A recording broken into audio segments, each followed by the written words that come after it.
Assalamualaikum warahmatullahi wabarakatuh. Kami dari kelompok 6 ingin mempresentasikan laporan analisis kesalahan penggunaan bahasa Indonesia di lingkungan Universitas Islam Negeri Sumatera Utara. Perkenalkan, nama saya Fitria Nur Afni Siregar. Saya Ina Ramadhani Siregar. Saya Febrina Hesti Sagala. Saya Zara Wanusution. Dengan dosen pengampu Ibu Rina Devianti SSMPD. Prodi Pendidikan Islam Anak Usia Dini, Fakultas Ilmu Tarbiyah dan Keguruan, Universitas Islam Negeri Sumatera Utara Medan. Baiklah, simaklah berikut ini laporan mini riset kami. Kesalahan penggunaan bahasa dalam berbahasa Indonesia.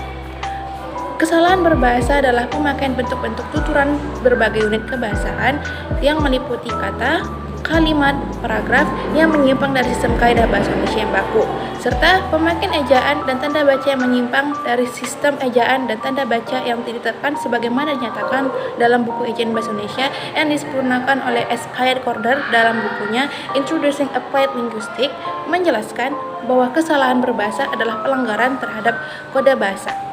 Pelanggaran ini disebabkan kurangnya kesempurnaan, penguasaan, dan pengetahuan terhadap kode tersebut. Sedangkan, analisis kesalahan berbahasa adalah suatu cara atau langkah yang biasa digunakan oleh peneliti atau guru bahasa untuk mengumpulkan data, mengidentifikasi kesalahan, menjelaskan kesalahan, mengklasifikasikan kesalahan, dan mengevaluasi taraf keseriusan kesalahan berbahasa. Maka dari itu, kami selaku mahasiswa Universitas Islam Negeri Sumatera Utara Medan akan menganalisis kesalahan penggunaan bahasa Indonesia di lingkungan Universitas Islam Negeri Sumatera Utara Medan, baik secara lisan maupun tulisan yang dilakukan oleh mahasiswa, dosen, serta masyarakat yang berada di dalam lingkungan Universitas Islam Negeri Sumatera Utara Medan. Pengertian bahasa menurut Kamus Bahasa Indonesia adalah suatu sistem lambang bunyi yang yang digunakan oleh anggota suatu masyarakat untuk bekerja sama, berinteraksi, dan mengidentifikasikan diri. Bahasa adalah bunyi yang dihasilkan oleh alat ucap manusia, digunakan untuk berkomunikasi atau berinteraksi antara anggota masyarakat. Fungsi bahasa menurut Abidin menjelaskan bahwa fungsi utama bahasa adalah sebagai media komunikasi, tetapi selain sebagai media komunikasi, bahasa juga memiliki fungsi lain, yaitu A. Fungsi ekspresif. Bahasa dapat digunakan untuk mengekspresikan ide, gagasan, dan pengalaman. Contohnya dalam puisi, pengarang mengekspresikan ide, gagasan, dan pengalamannya dengan bahasa yang ditulis per bait yang disebut dengan puisi. B. Fungsi estetis bahasa. Sebagai media yang indah untuk menyampaikan pesan, fungsi estetis ini biasa diwujudkan dalam bentuk karya sastra. C. Fungsi informatif. Artinya, bahasa dapat digunakan untuk menginformasikan sesuatu kepada orang lain. D. Alat fungsional. Artinya, bahasa dapat dijadikan sebagai alat untuk mencapai tujuan tertentu. Kesalahan berbahasa Indonesia. Dalam pemakaian bahasa Indonesia, termasuk bahasa Indonesia ragam ilmiah, sering dijumpai penyimpangan dari kaidah yang berlaku sehingga mempengaruhi kejelasan pesan yang disampaikan. Penyimpangan atau kesalahan umum dalam berbahasa Indonesia dapat diklasifikasikan sebagai berikut. 1. Hiperkorek. Hiperkorek adalah kesalahan berbahasa karena membetulkan bentuk yang sudah benar sehingga menjadi salah. 2. Pleonasme. Pleonasme adalah kesalahan berbahasa karena kelebihan dalam pemakaian kata yang seharusnya tidak diperlukan. 3. Kontaminasi. Istilah kontaminasi dipungut dari bahasa Inggris contamination atau pencemaran. Dalam bahasa, kata itu diterjemahkan dengan kerancuan. Rancu artinya kacau dan kerancauan artinya kekacauan. Morfem yang salah disusun menimbulkan kata yang salah bentuk. Kata yang salah disusun menimbulkan frase yang kacau atau kalimat yang kacau. Kontaminasi terjadi karena salah nalar penggabungan dua hal yang berbeda sehingga menjadi suatu hal yang tumpang tindih. Pentingnya bahasa Indonesia yang baik dan benar. Sesungguhnya belum tentu bahasa Indonesia yang benar itu baik dan bahasa Indonesia yang baik itu benar. Bahasa Indonesia yang baik adalah bahasa yang sesuai dengan situasi dan kondisi serta efektif dalam penyampaian maksud kepada lawan bicara. Sedangkan bahasa Indonesia yang benar adalah bahasa Indonesia yang sesuai dengan kaidah bahasa baku, sudah sebagai sebuah keharusan mengenai kemampuan dalam penggunaan bahasa Indonesia yang baik dan benar. Metode penelitian.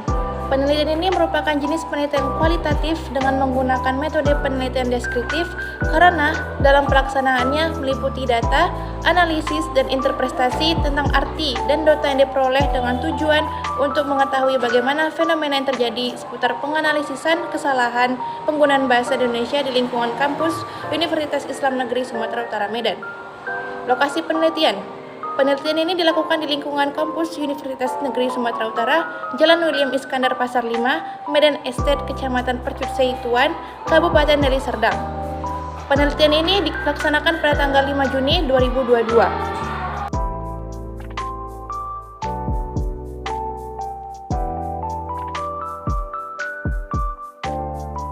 Secara ringkas, simpulan hasil penelitian ini dapat dirumuskan sebagai berikut.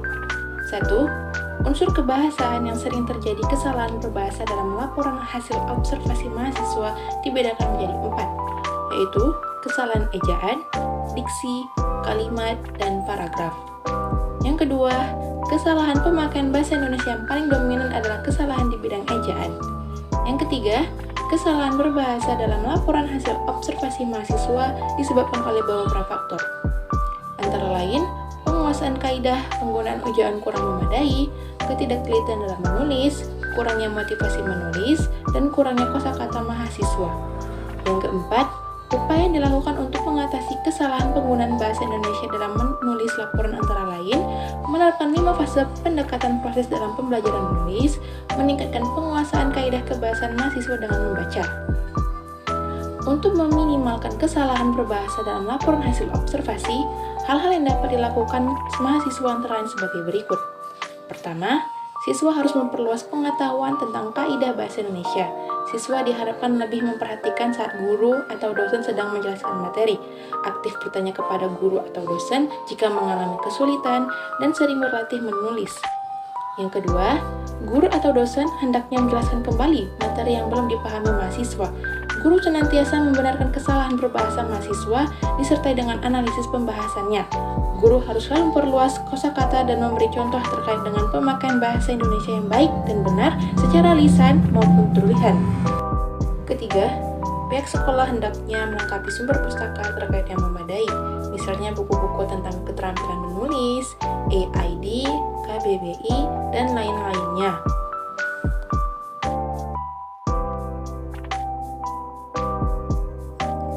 Dari hasil wawancara responden mahasiswa Universitas Negeri Sumatera Utara Medan, kami sebagai peneliti menyimpulkan 85% mahasiswa UINSU sudah mengetahui penggunaan bahasa yang baik dan benar, dan 15%-nya lagi masih memiliki kesulitan menggunakan bahasa Indonesia yang baik dan benar. Langkah yang seharusnya dikembangkan saat ini adalah mengenali bahasa itu sendiri, melatih skill berbicara dengan sesama teman, dan menambah sumber bacaan yang dilakukan oleh mahasiswa Universitas Islam Negeri Sumatera Utara agar penggunaan bahasa Indonesia di kalangan mahasiswa UINSU Medan dapat terlaksana dengan baik.